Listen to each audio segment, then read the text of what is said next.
Hi, good evening అండి. అందరు ఎలా ఉన్నారు? బాగున్నారా? ఈరోజు రెసిపీ వచ్చేసి పాలకూర కర్రీ అండి. ఎట్లా చేస్తానో చూడండి. ఆయిల్ వేసాను, ఇంకా ఆవాలు జీలకర్ర వేసాను, ఆనియన్స్ వేసాను, ఇంకా పసుపు వేసానండి. అవి ఫ్రై అయిన తర్వాత అల్లం పేస్ట్ వేస్తానండి. ఇప్పుడు స్పూన్ గరిటె తీసుకుంటున్నానండి. బాగా కలబెడతాను, బాగా కలుపుతాను. బాగా వేగిన తర్వాత అల్లం పేస్ట్ వేసుకోవాలండి. సింపుల్గా చేసుకోవచ్చు, మసాలాలు లేకుండా ఈజీ వేగా సింపుల్గా చేసుకుంటే పిల్లలు ఇష్టంగా తింటారు. పాలకూర కర్రీ వేసి ఈ విధంగా వేగుతుందండి.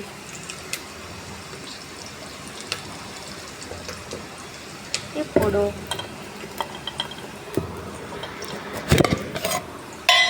అల్లం పేస్ట్ వేస్తానండి. కొంచెం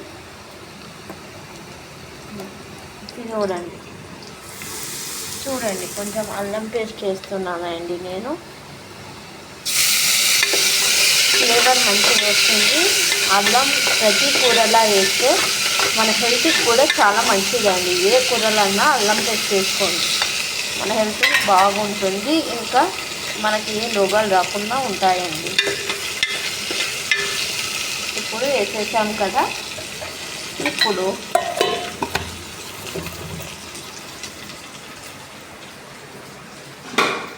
ఇప్పుడు ఏం చేయాలంటే అండి, పాలకూర కట్ చేసేసి నీళ్ళలో కడిగేసానండి. బాగా ఉప్పేసి కడిగేసాను.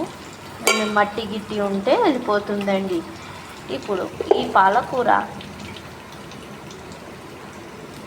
ఇట్లా వేసుకుంటానండి. చిన్న మంట పెట్టేసి పాలకూర ఇట్లా వేసేసుకుంటాను.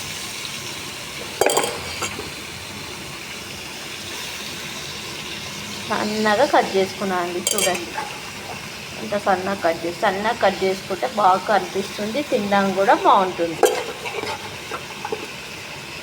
అన్నంలో కన్నా తినవచ్చు, పాలకూర చపాతీల కన్నా తినవచ్చు. చాలా బాగుంటుంది, మన హెల్త్కి కూడా చాలా మంచిది పాలకూర.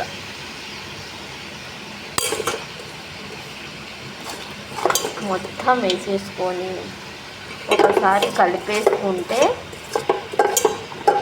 ఉప్పు వేసేసి కలిపేసి పెట్టేసేయాలండి. బాగా మగ్గిన తర్వాత అప్పుడు కారం వేసేసుకుంటే అయిపోతుందండి.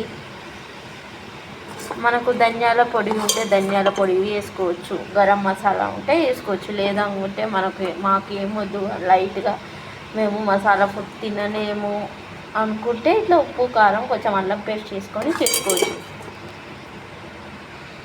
చాలా బాగుంటుందండి ఇట్లా చేసుకుంటే. రైస్లో కన్నా బాగుంటుంది.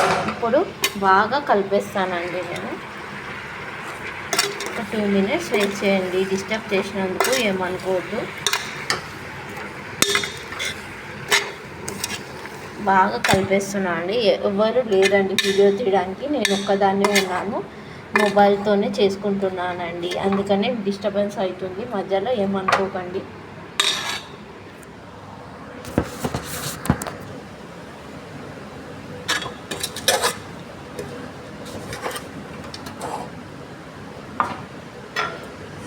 బాగా మిక్స్ చేసుకోవాలండి.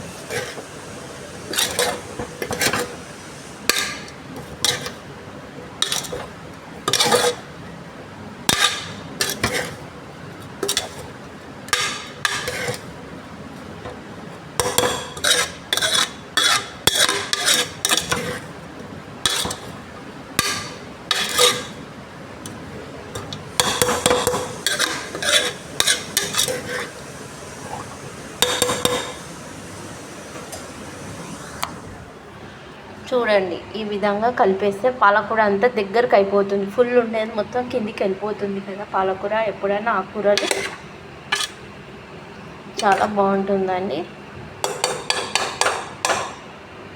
చూడండి ఇట్లా ఉంటుందండి. ఇప్పుడు కొంచెం కారం వేసుకుందామండి. సాల్ట్, కారం వేసేసుకుంటే కొంచెం మూత పెట్టేస్తే పాలకూర రెడీ అయిపోతుందండి. రుచికి తగినంత కారం వేసుకోవాలండి. మనం ఎంత తింటామో అంత. కొంతమంది కారం ఎక్కువ తింటారు, కొంతమంది తక్కువ తింటారు కదా. అందుకని కారం మనం ఎంత తినగలుగుతామో అంత వేసుకోవాలండి. ఇప్పుడు ఉప్పు వేసుకోవాలండి.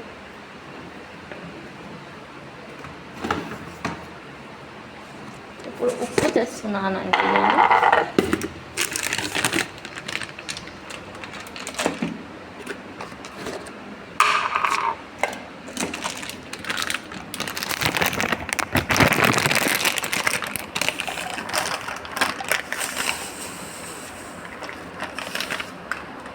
ఇప్పుడు సాల్ట్ వేసుకుందామండి.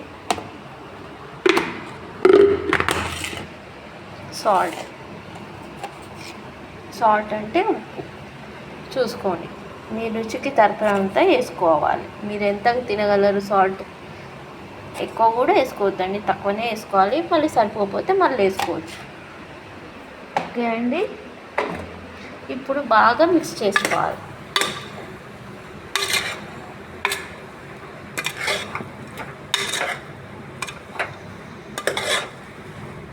పాలకూర బాగా దగ్గరకు అయిపోతుందండి, అందుకనే కారం ఉప్పు వేసేసి బాగా కొన్ని వాటర్ వేసి, దీంట్లోనే వాటర్ ఉంటాయి పాలకూరలో, కానీ కొన్ని వాటర్ వేసుకోవాలండి, మంచిగా ఉడుకుతుందండి.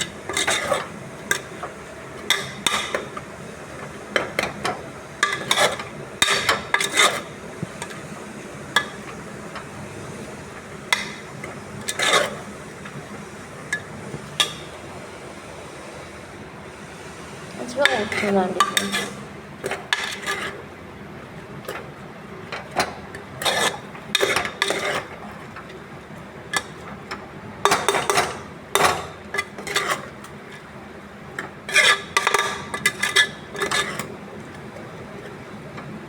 వాటర్ అవసరం లేదండి, దీంట్లో పాలకూరలోనే వాటర్ ఉంటాయి కాబట్టి అవసరం లేదు. ఆకుకూరలోనే వాటర్ ఉంటాయండి, అందుకని మనకు అవసరం లేదండి. ఉప్పు వేసేసాను, కారం వేసేసాను, బాగా ఉడకనియాలండి.